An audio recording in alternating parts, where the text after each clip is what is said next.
दक्षिणास्य समारंभा शंकराचार्य मध्यमा अस्मदाचार्य पर्यन्तां स्मर्या गुरुपरम्पराम्। विचितरन्ते तेजो जनहृदयकुञ्जेषु रवितिः स्वयं संकर्तुं तच्छदरति रात्रिं दिवसयो समुद्धर्तुं जीवांश्चिखिमखविदानैकरसिका प्रभो त्वां श्रीर्मान्यो ह्यवतु शिवराज प्रभुरलं श्रीमद्जगद्गुरु साग्निकाचार्य चरणकमलेभ्यो नमः।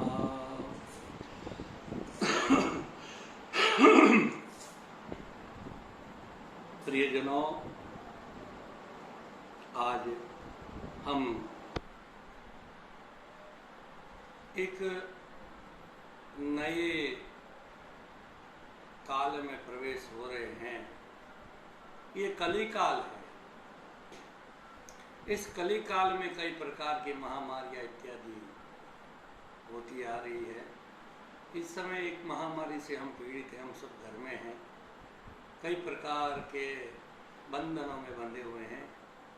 हमारे शास्त्र जो हैं वो हमेशा निग्रह पे जोर दिया है। हमारे शास्त्रों में निग्रह यानी अपने आप को बांधना, नियमों में बांधना। ये सरकारी नियम में बंधे हैं, लेकिन हमारे शास्त्र ऐसा कहते कि व्रत करो, उपवास करो, इंद्रियों का संयम करो, यम नियम का पालन करो।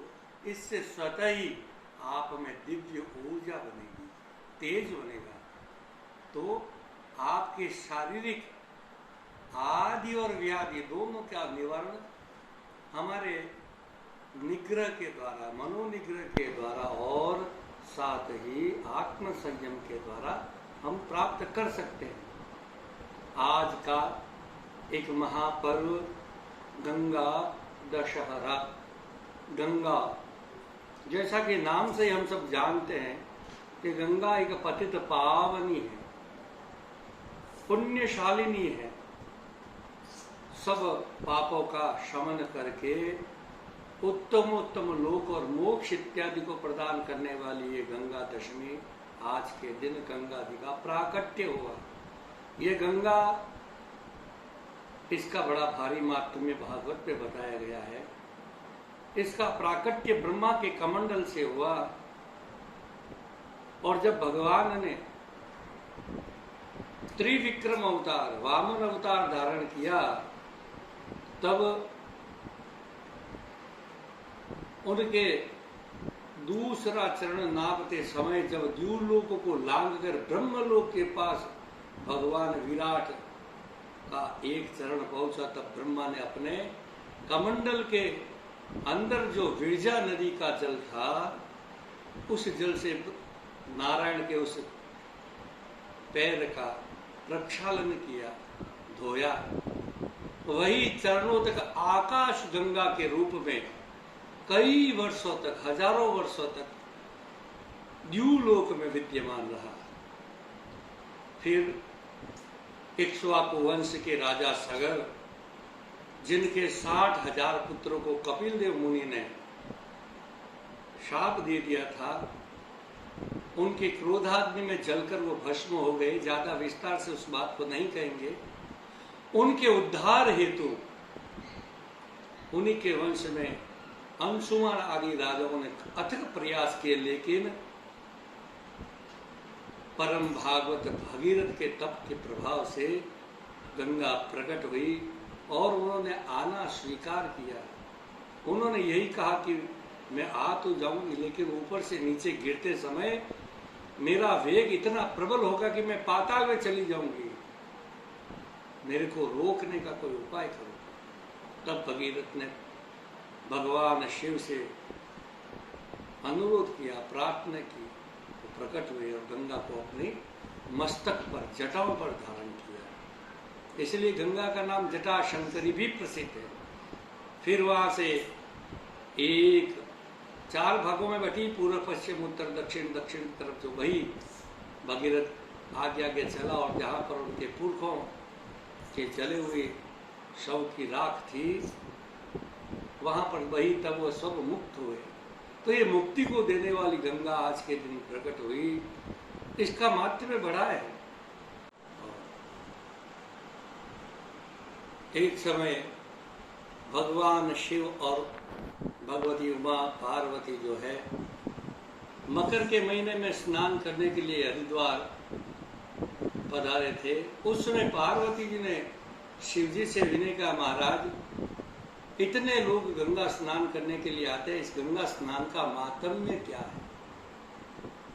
तो भगवान ने कहा कि हे पार्वती, गंगा स्नान का पुण्य कहाँ तक है, उसका कोई वर्णन ही नहीं कर सकता।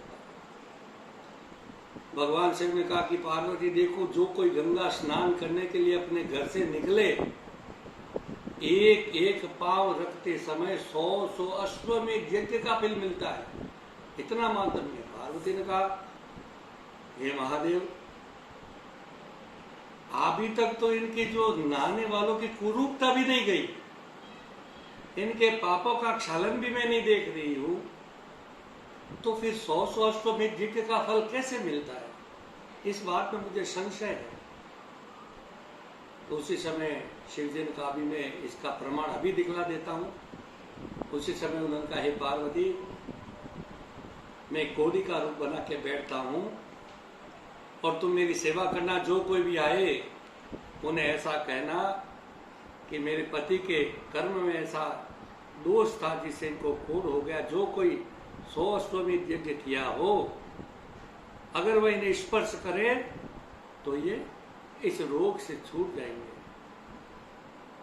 ऐसा कहकर के शिव वहीं पर गलित कुष्ठ, जिसमें सारी शरीर की मांस हड्डियां वगैरह गलने लगती है, ऐसे कोड़ी का रूप बनाकर बैठ गए। उनके ऊपर मक्खियां भिन भिना रही थी और पार्वती 16 वर्ष की परम सुंदर अवस्था में बैठ करके उनको सेवा कर रही थी, उनकी मक्खियां उड़ा रही थी। कई लोग आए, कौतुकवश देखा, अरे इतनी दिव्य सुंदर स्त्री और एक कोड़ी के साथ। दुनिया में कई प्रकार के लोग होते हैं। कोई कहते, किसी ने उसके रूप को देखा तो कहा कि हे देवी, इनके साथ क्यों अपना समय व्यर्थ गंवा रही हो, मेरे साथ चलो, मैं तुमको रानी बना के रखूंगा। ये तो कोड़ी है।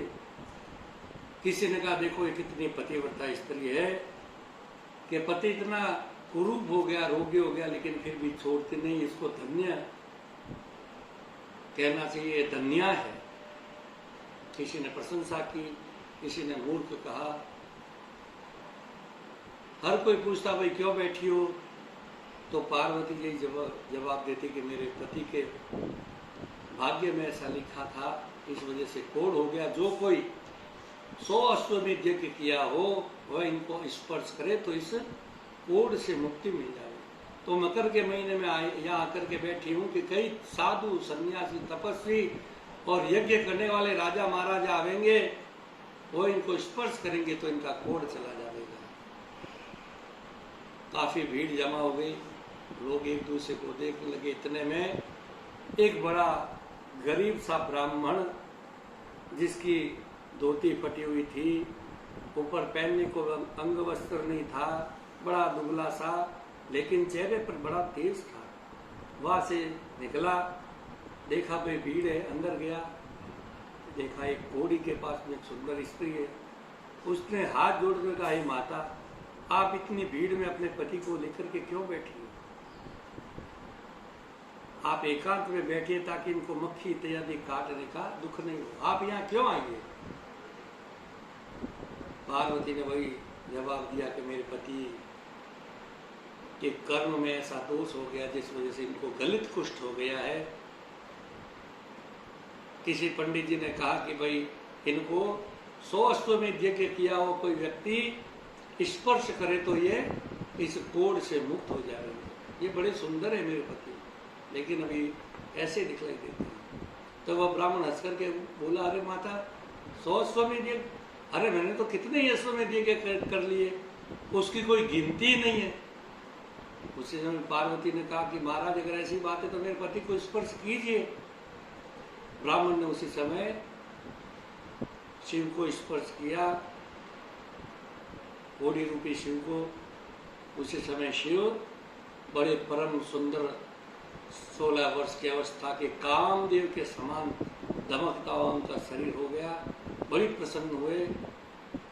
सब लोग आश्चर्य करने लगे, अरे ये ब्राह्मण भिखारी जिसके खाने का भी कोई पता नहीं होगा, इसके धोती फटी हुई है, पहनने के वस्त्र ढंग के नहीं, पाँव में चप्पल नहीं, फिर भी इसने 100 अश्वमेध यज्ञ कर लिए। एक अश्वमेध यज्ञ करने में कितनी करोड़ों स्वर्ण मुद्राएं लग जाती है। फिर इस ब्राह्मण ने 100 अश्वमेध यज्ञ करने के लिए अगर हर वर्ष एक अश्वमेध करे तो भी आयु के 100 वर्ष बीत जाते हैं। फिर ये तो 20-25 वर्ष का ब्राह्मण बालक है, फिर इसने कैसे किए? सबके मन की आशंकाओं को देखते हुए शिवजी ने उस ब्राह्मण से प्रश्न किया, महाराज आपकी उम्र और आपकी ये अवस्था देखकर लगता नहीं कि आपने 100 अश्वमेध यज्ञ किए हैं, फिर भी मेरा शरीर स्वस्थ हुआ इसलिए आपने यज्ञ तो किए है, कैसे किए ये बताइए। तब उस ब्राह्मण ने कहा, महाराज शास्त्रों में गंगा स्नान का ऐसा माध्यम में लिखा है कि जो कोई व्यक्ति गंगा स्नान करने के लिए अपने घर से निकले, एक एक पांव रखने पर 100 अश्वमेध यज्ञ का फल मिलता है। उसी शास्त्र के ऊपर विश्वास रख करके मैं रोज कई कोस दूर से गंगा स्नान करने के लिए आता हूँ, तो 100 पग क्या मैं हजारों पग रोजाना चल के आता हूँ। तो इतने सालों से आ रहा हूँ, न मालूम कितने अश्वमेध यज्ञ मेरे हो गए होंगे, उसकी कोई गिनती नहीं है। 100 की क्या बात करते हैं। जब ये बात कही तब हर कोई प्रसन्न हुए, अपने अपने स्थान को चले। जब शिव और पार्वती मार्ग में से कैलाश को जा रहे थे तब शिव जी ने कहा, पार्वती ये देखो इस ब्राह्मण को 100 अश्वमेध यज्ञ का फल मिलता है। क्यों? इसको शास्त्र के ऊपर विश्वास था, श्रद्धा थी। जो कोई शास्त्र की बात पे विश्वास और श्रद्धा रखकर गंगा स्नान को आता है, उसको एक एक पग रखने पर 100 अश्वमेध यज्ञ का फल मिलता है। ये गंगा जी का मातम्य है। ये सारी बात, ये कथा, ये मातम्य गंगा का है। गंगा नाम लेने मात्र से कहते गंगा तम नाम स्मरणात् मुक्ति, गंगा का स्मरण करने मात्र से मुक्ति मिलती है। शास्त्रों में इतना मातम्य कहा गया कि जो कोई गंगा गंगा गंगा कहता रहता है तो गंगा उसके पीछे फिरती है कि इसको कब मुक्ति दूं, कैसे मुक्ति दूं, ऐसा मातम्य है। इसलिए आज जो गंगा दशमी है, जो गंगा जी के किनारे रहने वाले वो तो स्नान करेंगे, दूर दूर से जाकर के भी करते हैं, लेकिन जो कोई व्यक्ति अपने घर पर भी एक बूंद गंगा जल में डालकर पानी में मिला करके हर हर गंगे कहता हुआ स्नान करता है, तो गंगा जी का ऐसा कहना है कि जो कोई मेरा नाम लेता है मैं वहाँ उपस्थित हो जाती हूँ। गंगा जी ने खुद ने ऐसा वचन दिया कि जो कोई मेरा नाम लेगा जहाँ भी, जिस पानी में, जहाँ स्थान पर, तो वहाँ मैं उपस्थित होकर के उसको ताड़ देती हूँ। ऐसी कलिमल हारिणी ये गंगा, आज उसका प्राकट्य दिवस, आज गंगा दशहरा, बड़ा ही पुण्यशील पर्व। जो ये कथा कहता है और सुनता है वह भी गंगा मैया के प्रताप से परम पद को प्राप्त करता है। सब रोग शोक दुख इत्यादि से निवृत्त होकर वह आनंद को प्राप्त करता है। इसलिए हम सब उस मैया जी की जय जयकार करेंगे। बोल गंगे